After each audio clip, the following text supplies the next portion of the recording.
سلام عاشق خدا، سلام جان مصطفیٰ، سلام قلب مرتضی، سلام روح فاطمہ، سلام شاہ کربلا، غریب نینوا، غریب فاطمہ، غریب مرتضی، حسین یا حسین، حسین یا حسین، حسین یا حسین، حسین یا حسین۔ اعوذ باللہ السمیع العلیم من الشیطان اللعین الرجیم، بسم اللہ الرحمن الرحیم، الحمد للہ رب العالمین، الصلاة والسلام علی اشرف الانبیاء والمرسلین، سیدنا و نبینا و شفیع ذنوبنا و طبیب قلوبنا، مولانا و مولا الثقلین جد الحسن والحسین ابی القاسم محمد وآلہ الطیبین الطاہرین المعصومین المظلومین ولعنۃ الدائمۃ علی اعدائہم اجمعین من یومنا ھذا الی قیام یوم الدین، اما بعد فقد قال اللہ تبارک وتعالی فی قرآن الکریم وفرقانہ الحمید وقولہ الحق وهو اصدق الصادقین۔ بسم اللہ الرحمن الرحیم، قل ان کنتم تحبون اللہ فاتبعونی یحببکم اللہ ویغفر لکم ذنوبکم واللہ غفور الرحیم۔ صدق اللہ العلی العظیم۔ اللہم صل علی محمد وآل محمد وعجل فرجہم۔ سامعین گرامی، ناظرین کرام، عشرہ مجالس کی دوسری مجلس کا آغاز ہوا چاہتا ہے۔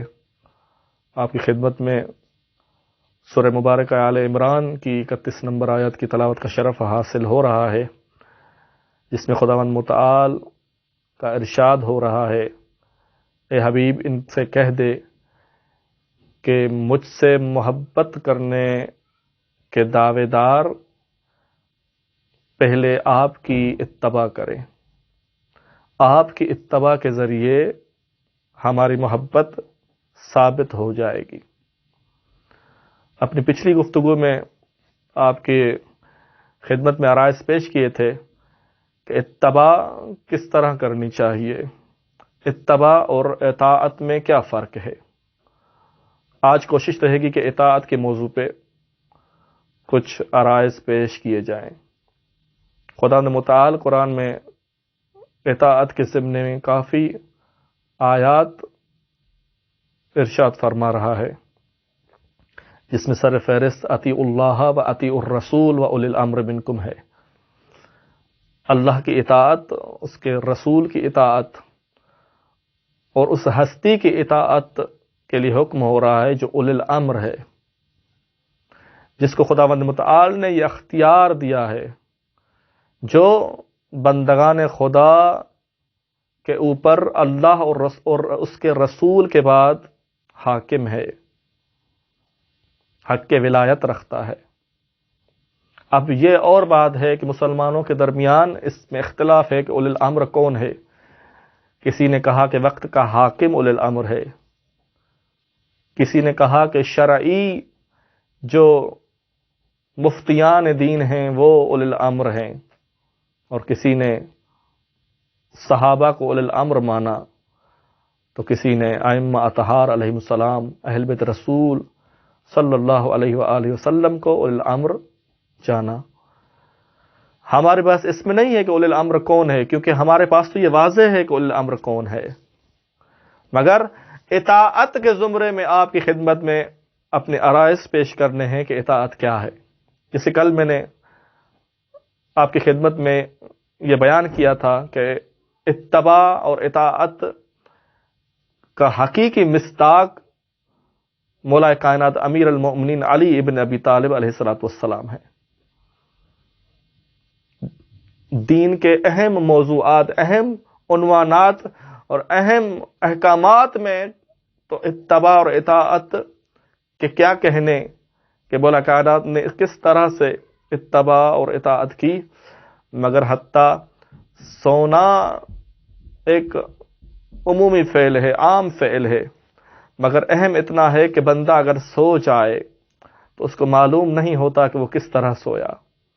صبح اٹھنے کے بعد دوسرے بتاتے ہیں اس کو کہ تم اس طرح سوئے تھے، اس عمومی فعل میں جو اتنا مہم بھی نہیں ہے، پر انسان کا اس پر اختیار نہیں ہے، پر قربان جاؤں میں امام کائنات پر، امیر المؤمنین پر، کہ ان کو رسول خدا کے سونے پر بھی اتباع کرنا آ رہا تھا، اور اس طرح اتباع کی کہ ساری رات شب ہجرت کی گزر گئی مگر کفار نہ سمجھ سکے کہ یہ رسول خدا ہے یا علی المرتضیٰ ہے۔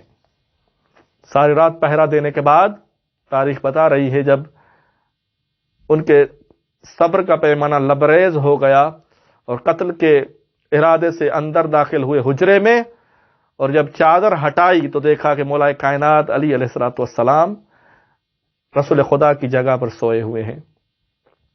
تو تاریخ بتا رہی ہے ابو جہل غصہ ہو گیا اور پوچھنے لگا، اے علی، رسول کہاں ہیں؟ محمد کہاں ہیں؟ تو مولا کائنات فرما رہے ہیں، کیا مجھ کو دے گئے تھے جو مجھ سے لینے آئے ہو؟ اللہ اکبر!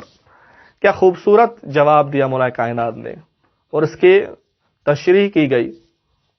خطبہ اور علماء نے بیان فرمایا کہ مولا کائنات کا یہ جواب کہ مجھ کو دے گئے تھے جو مجھ سے لینے آئے ہو، اس کے ضمن میں فرماتے ہیں کہ مولا کائنات کا یہ حکیمانہ جواب تھا۔ کیوں؟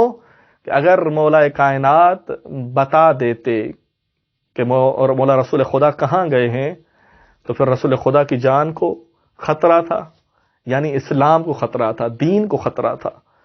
اور اگر نہیں بتاتے اور جھوٹ بولتے ہیں نعوذ باللہ من ذالک کہ مجھے نہیں معلوم، تو یہ علی کی صداقت پہ حرف آتا ہے، علی کی امامت پہ حرف آتا ہے، علی کی منزلت پر حرف آتا ہے، کیونکہ ان قسم کے رجس سے امامت و ولایت پاک ہوا کرتی ہے۔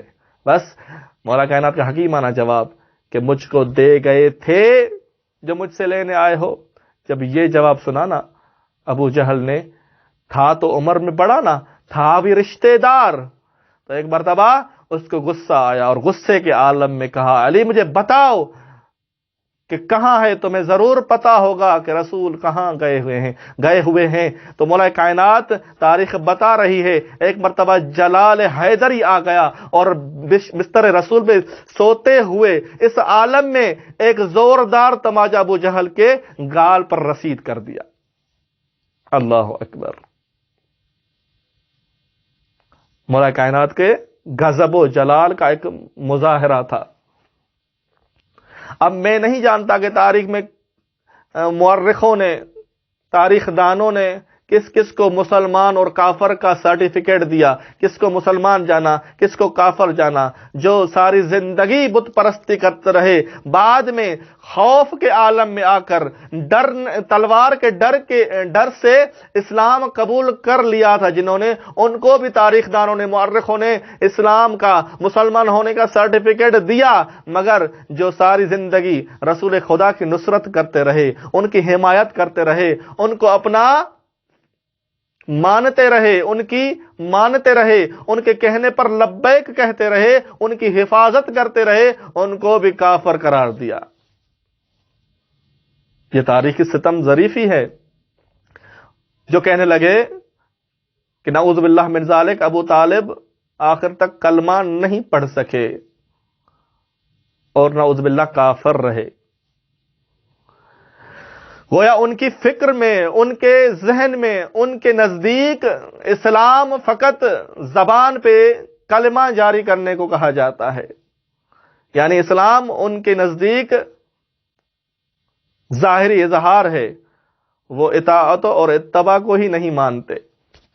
اگر اطاعت کی بات کرتے ہیں تو پھر آئیے جناب ابو طالب کی زندگی کو دیکھیے۔ جناب ابو طالب کی زندگی میں اگر اطاعت رسول نظر آئے تو آپ کو ماننا پڑے گا، مورخ کو یہ لکھنا پڑے گا، وہ مجبور ہو جائے گا اس بات کو تسلیم کرنے کے لیے کہ ہاں رسول خدا کی جس نے حقیقی معنی میں اطاعت کی وہ جناب ابو طالب علیہ السلام ہے۔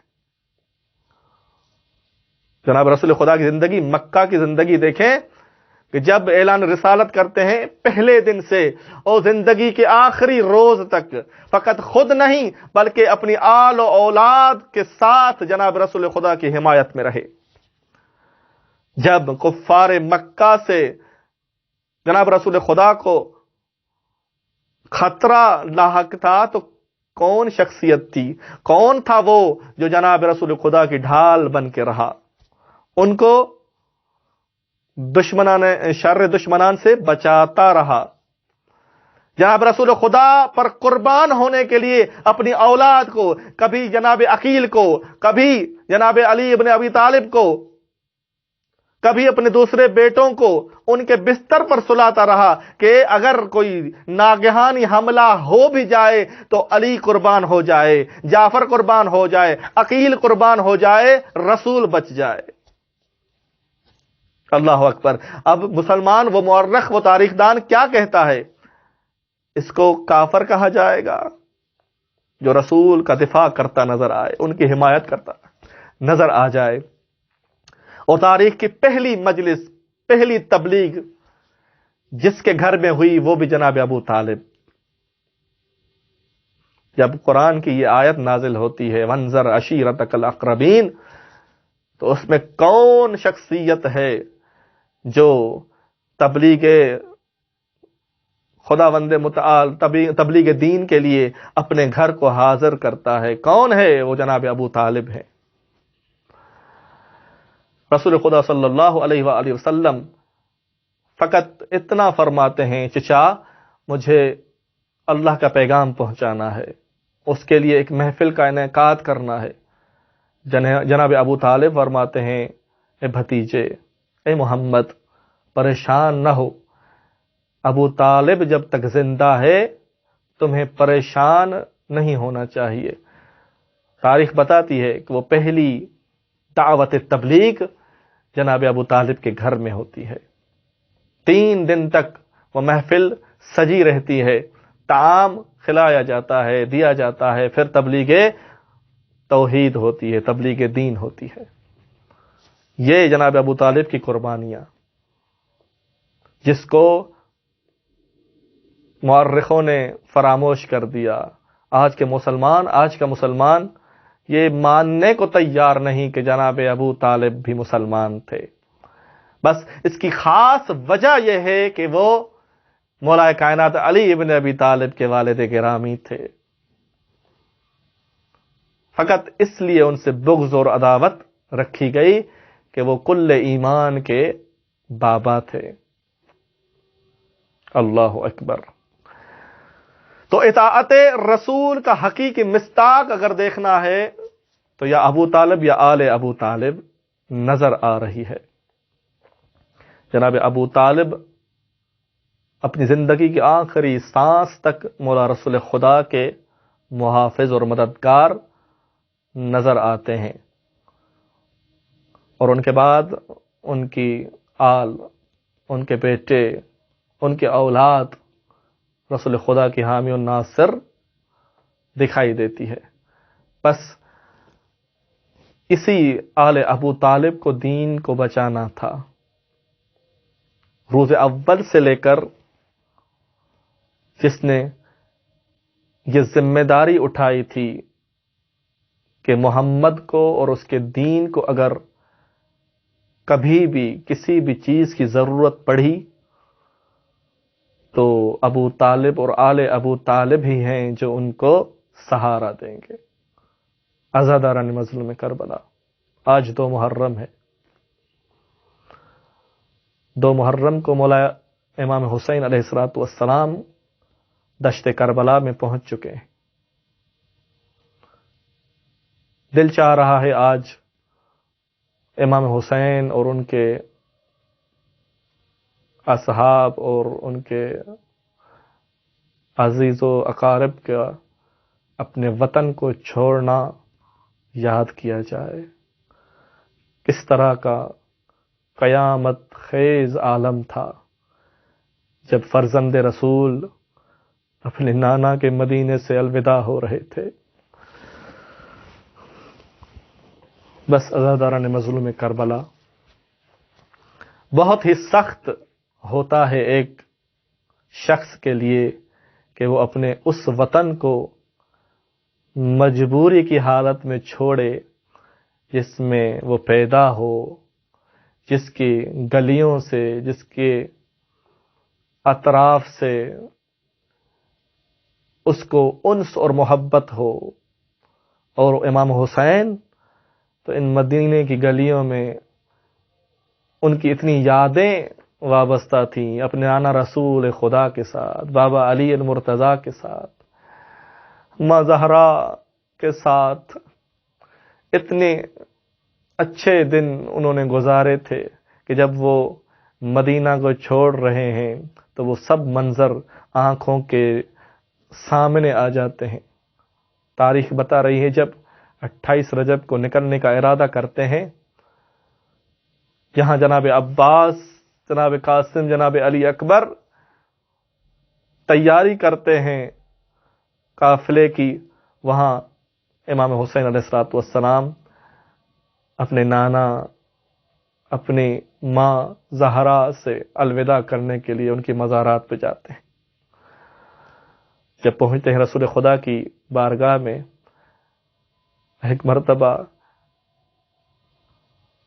جناب رسول خدا کی قبر مبارک سے لپٹ جاتے ہیں اور رو کے فرماتے ہیں، نانا آپ نے بھی ہجرت کی تھی، آپ نے بھی ہجرت کی تھی مکے سے، مگر نانا آپ کی ہجرت میں اور مجھ حسین کی ہجرت میں زمین و آسمان کا فرق ہے. نانا جب آپ مکے سے گئے تھے آپ کو پتا تھا کہ ایک مرتبہ پھر مکے پر مسلط ہوں گے اور آ جائیں گے، مکے کو فتح کر لیں گے، مگر نانا مجھ حسین کی ہجرت میں یہ فرق ہے، میں جب مدینہ چھوڑ رہا ہوں مجھے معلوم ہے میں پھر مدینے واپس نہ آ سکوں گا. نانا میں آپ سے وداع کرنے آیا ہوں. عزاداران مظلوم کربلا ایک ایک بی بی جب سوار ہوتی گئی، سب بیبیاں جب سوار ہو گئیں، سب بچے جب سوار ہو گئے، اب راوی بیان کرتا ہے ایک مرتبہ جناب عباس نے آواز دی، آقا زادی زینب سوار ہو جائے. دیکھا گیا، کیا دیکھا گیا، جب جناب زینب کا نام آیا سب اپنی جگہوں سے اٹھ کھڑے ہوئے، حتیٰ کہ جناب امام حسین اپنی مسند سے اٹھ کھڑے ہوئے. جناب زینب عالیہ خیمے سے برآمد ہوئی، آئی محملوں کے نزدیک. اب عزاداران مظلوم کربلا جناب زینب عالیہ کو سوار کرنے کے لیے سب جوانان بنی ہاشم حاضر ہو گئے. پہلے جب بیبیاں آتی تھیں ایک ایک جوان آتا تھا، سوار کرتا تھا. جب جناب زینب عالیہ کے لیے آواز آئی کہ جناب زینب عالیہ سوار ہو جائیں، اب امام حسین بھی آئے، جناب علی اکبر بھی آئے، جناب قاسم بھی آئے.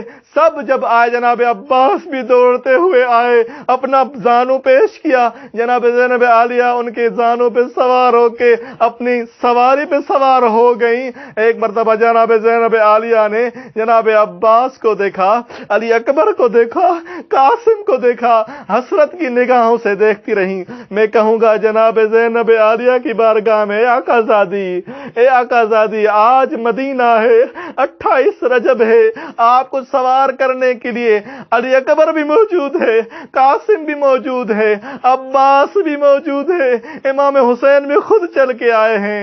اے آقا زادی ایک 11 محرم کا دن ہوگا جب آپ کا قافلہ چل پڑے گا سفر کے لیے، آپ کو سوار ہونے کے لیے کہا جائے گا، پر افسوس علی اکبر موجود نہ ہوگا، قاسم موجود نہیں ہوگا، امام حسین خود موجود نہ ہوں گے، جناب عباس شہید ہو چکے ہوں گے.